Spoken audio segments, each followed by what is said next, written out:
If you've got $1,000 to spend on headphones, you need to put the Audeze LCD-2 closed-back headphones on your short list. We're going to check them out right after the jump.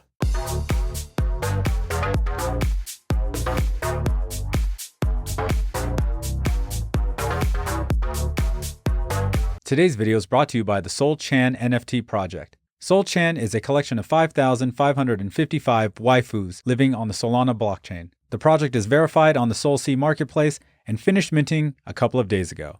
But you can still pick up some SoulChans close to minting price, which was 1 Soul. Their Stage 2 roadmap states 25% of sales will be distributed to SoulChan holders, and their Stage 3 will consist of airdrops of SoulChan cute pet NFTs to current holders. If you like this style of anime artwork, you should check out the SoulChan NFT project. Links are down in the description to take you to the SoulC marketplace so you can pick up your waifu today. And I'm back. Now, first things first, I want to thank all my patrons. You guys rock. Thank you so much for directly impacting the channel. And don't worry, I've got some patron goodies coming for you. So stay tuned for that. And if you want to become a patron at the $5 level, make sure you click the link down in the description and become a patron today.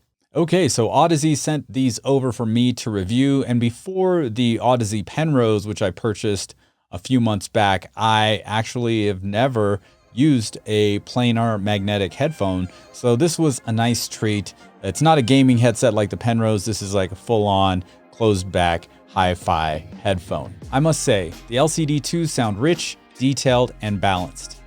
Coming in at $899, these rival my Denon headphones, which retail for around $1,600. I feel like these Audeze LCD-2s punch high above their weight class. They have a 106mm planar magnetic driver, frequency response from 10 Hz to 50,000 Hz, total harmonic distortion of less than 0.1% at 100 dB. Impedance is 70 ohms, so they are easy to drive. But they do come in at 612 grams, which I have to say are the biggest drawbacks of these headphones. They're heavy and they're a little bit bulky, as you will see in the footage. Audeze uses a faux leather material for the ear pads, which are large and fit around my ears without issue. I had no problems with long listening sessions. I did notice during the beginning that I was getting a lot of pressure on my jaw from the clamping force, but since I've had these for at least 5 months now, they have softened up in that department. Moving into build quality, I think the LCD-2s scream high build quality with a good amount of metal in the right places. These ones have the updated ear cup cover, which has a nice look with the Audeze logo, which is actually different from the original release of these headphones a few years back. To my knowledge, the sound has not changed, just the look of the ear cup covers. Included with the LCD-2s is a 1/4 inch to dual 4-pin mini XLR cable. Since they did not come with an 1/8 inch jack, I did have to get an adapter to use with my laptop, travel DAC, and my phone. Speaking of which, I did most of my evaluating with the Cambridge Audio DAC Magic 200, which has a 1/4 inch headphone output, so I didn't need to use the adapter all the time. If you want to see my video on the DAC Magic 200, I'll put a link down in the description and with a card up top. Of course, you could get some aftermarket cables if you really wanted to that terminate into an 1/8 inch jack. Along with the DAC Magic 200, I also used the new THX Onyx portable DAC with my laptop, and in this situation, yes, I did have to use the adapter. All in all, I think this was a great way to listen to music on my computer while working. I know these are not a gaming headset, but I did use the LCD-2 for listening to music while playing video games. Most of you know I throw on Spotify while I'm playing the Xbox, so it all kind of just goes through the Xbox, and that's a great experience, but you have to go into the game menu and turn off the game in-game music, otherwise it's just a muddy mess. You don't want that. It's going to sound bad. Okay, so now let's get into how they sound, because that's probably what you're going to want to ask me anyway. So I went through my demo tracks many times, which you can access with the title link in the description. And if I reference any tracks in this review, they are all pretty much from this playlist. I have added to this playlist as it started around 3 hours, but now it's at just about 4.5 hours. So check it out. As I stated earlier, these are very balanced. I think the bass is like right on par. It's not overbearing or heavy, but there were times, you know, because I do like having a lot of bass. I like to turn it up a notch, but I don't think the average person would need that. But if you like a lot of bass or listen to bass heavy music and you need a little bit more bass, you can kind of turn up the tone controls or look at a different headphone. Mids are clear and well defined, and highs are not harsh or shrilly. As I stated before, no problems with long music sessions like 4 or 5 hours, no listening fatigue at all with the LCD-2s. Now, I don't have the tools to measure the headphones to see if they have a flat response, but I did notice something when I played the tracks that notoriously have kind of harsh highs, like anything from Florence and the Machine or Kings of Leon. They were kind of mixed a little bright. And what I noticed with the LCD-2s is that I never wanted to turn the treble down. So that would lead me to believe that they definitely don't have a boost in like the 2,000 to 6,000 hertz region.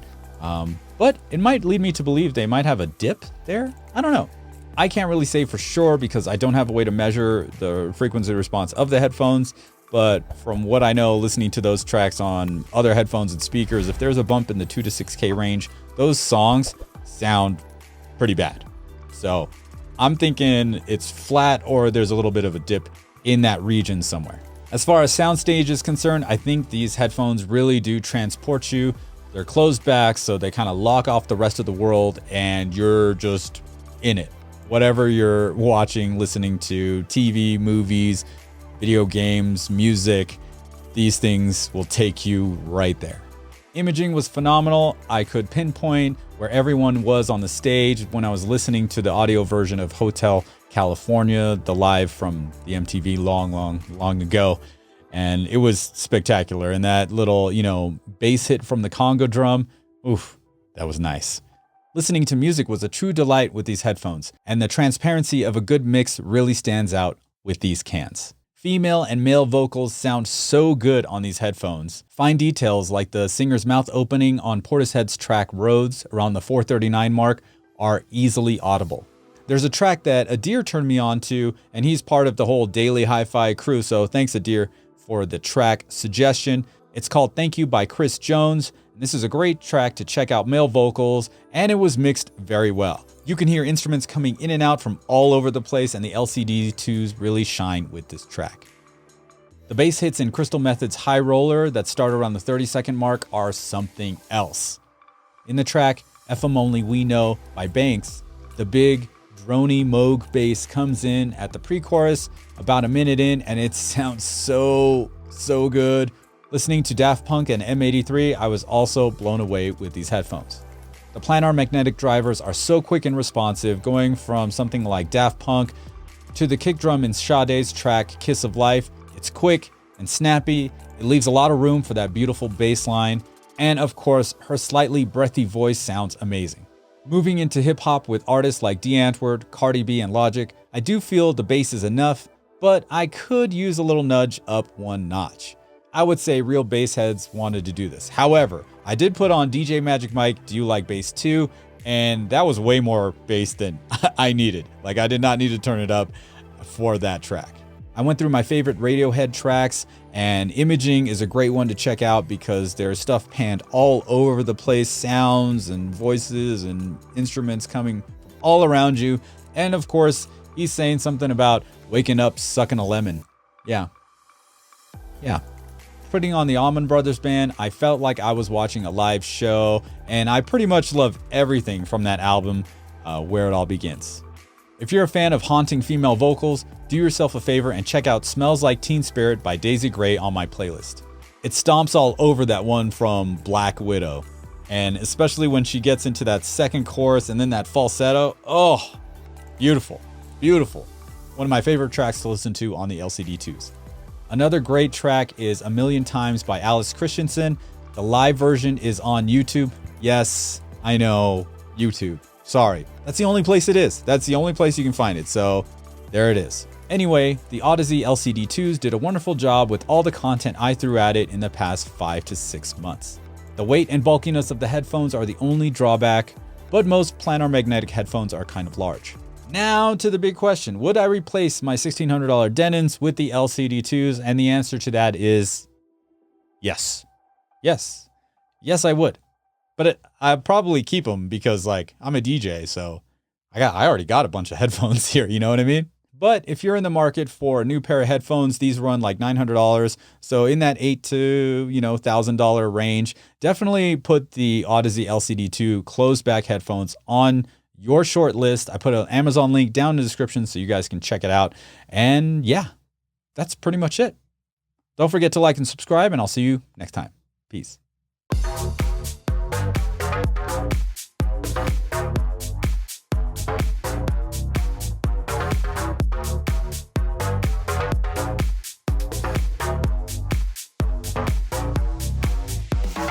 Me.